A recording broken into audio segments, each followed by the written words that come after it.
Friday, Friday, aren't you so happy it's Friday? Welcome back to 10 a.m. Tea with Natalie. I hope that your week has been amazing and that you're getting all of your goals and priorities accomplished and everything is going well for you. Checking back in again today to talk to you guys a little bit more about exercise, and we're kind of getting into things here piece by piece and bit by bit. Exercise overall is a really complicated kind of topic, and I think that it deserves a lot of time to really kind of get into, since your doctor's always going to say, get some exercise, and they don't define what the hell that means or what it's supposed to look like or how often or like what kind. 6 minutes with your physician just isn't enough time to get that done. So we're going to catch you up here on 10 a.m. Tea. So today I'm going to talk to you guys about aerobics and strength training, just to kind of give you a general idea of what exactly that even means. So when we're talking about aerobics, there's really two kinds. We have high impact and low impact. Okay, and high impact is considered to be more strenuous. So this is where you're going to be looking at 70 to 90% of your maximum heart rate, which we talked about yesterday as 220 minus your age is your maximum heart rate, or 208 minus your age, depending on what scales that you're looking at there. And so high impact activity is going to be very strenuous. This is going to be things that cause you to have both feet off the ground at the same time. So lots of jumping, you're burning a lot of calories, and it's incredibly effective. The consequence there is that you're also at an increased risk for injury because of the impact aspect. And so if you have delicate knees, if you have bad hips, if you have, a history of injuries, this is probably not right for you. Unless you want to be my patient and come in 3 times a week, and then I can help you kind of be able to maintain. We can do lots of stuff for your knee pain. I can do lots of stuff for your shoulders.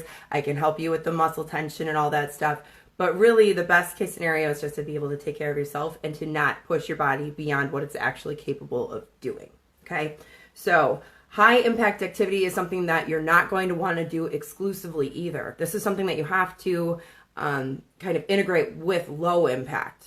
And low impact is more of a moderate intensity. We're looking to 60 to 70% of your maximum heart rate. So less intense there. You're going to have one or both feet on the floor at all times. So this isn't going to be that same intensity of jumping like with plyometrics and different things. It's going to be a lot safer to be doing low impact activities for people who have a history of injuries, as I mentioned. And it's still challenging and effective. Just because it's low impact doesn't mean that it's wimpy. I mean, if you're doing hardcore squats, your both feet are on the ground and you are feeling a burn and you are sweating. So, I mean, don't, kind of write it off as like high impact or nothing, because that's really not accurate, okay? Both high and low impact aerobics, highly strenuous and more moderate intensity, benefit bone density for all people, especially, anyone over 20 years old, which most of us watching this are. Low impact is needed to be done more often than the high impact strenuous activities, just because you're not reaching that same level of burn. You're just going to need to be doing it more frequently or for a little bit longer. And again, cross training, mixing in the high intensity and low intensity exercises is really kind of the best case scenario. What's also cool is when you're mixing the higher intensity and lower intensity things is that you're constantly challenging your heart rate. So, you do the high strenuous, your heart rate gets higher, and then as you're kind of going into a more moderate intensity, it comes down a little bit. So you're really kind of strengthening the heart in that way by kind of increasing the challenge. But this isn't suitable for everyone. So, if the thought of jumping around makes you feel like your back's going to go out, then probably don't do it. You burn the same amount of calories walking as running. It's just a matter of how long is it going to take you. So let's kind of keep that in the back of our minds there. And next we have strength training, which is resistance. So this can be done using free weights, using equipment, or even using your own body weight, okay? So Pilates and yoga are very strengthening, and you're not lifting weights there. You're just holding poses and doing different things to challenge the muscles that are supporting the skeleton. So that's really helpful. Push-ups and, pull-ups and different things, you're using your own body weight. Tricep dips, you're using your own body weight. You don't need to have weights on hand in order to be getting effective strength training, okay? Squats. You're using the weight of your body to kind of push you up and down, and that can be enough of a challenge, especially for a beginner.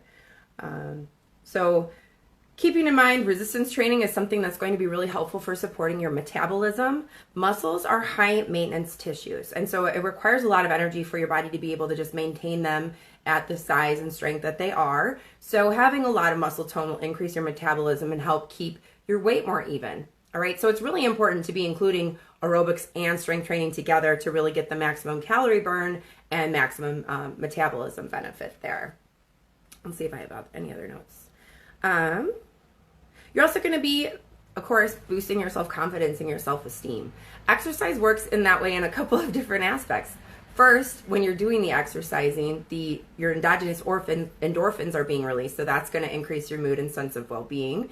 And then, when you're feeling strong and healthy, that makes you feel better about yourself. And then when you look in the mirror and you like what you see, that also benefits things too. So it's kind of a no-brainer to be, adding an exercise routine into your life if you haven't already.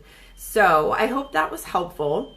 That kind of summarizes week 1 of like what exactly is exercise and why should you give a shit. Next week, I'm going to talk a little bit more about the different ways that you can exercise, different ways that you can kind of incorporate it into your life, different kind of fads and trends that have been going on out there in the universe. And we'll also be talking about essential oils and different products that can help manage the stress and strain and pains and aching that come with beginning a workout routine. So make sure that you stay tuned. I'm here every Tuesday through Friday at 10 a.m. Pacific, 1 p.m. Eastern, telling you guys everything you need to know about health and wellness.